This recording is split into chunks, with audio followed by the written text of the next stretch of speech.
he will ask me, you want to take the bridge or you want to... Hari ni Abang Botol nak ajak ride pergi ke balik pulau. Abang Botol hari ni berdua dengan kawan Abang Botol. Hehehe. Kita nak pusing pulau.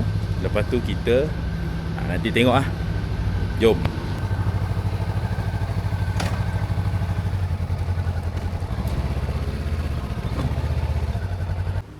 Q ni cukup suka ambil gambar dekat depan Pantai Sigit ni.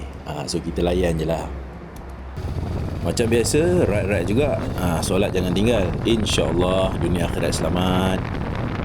Kami berhenti makan dekat food court depan Sigit, menghadap Pulau Jerejak. Alhamdulillah.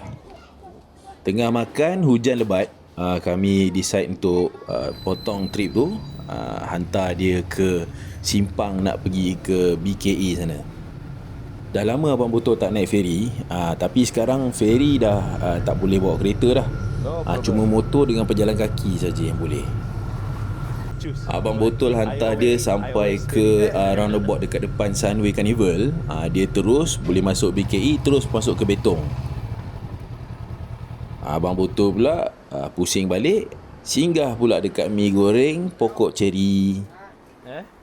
Setiap ride ada cerita, setiap cerita ada rasa. Itu saja untuk kali ini. Kalau korang suka video Abang Botol, silakan like, komen dan share. Terima kasih. Bye.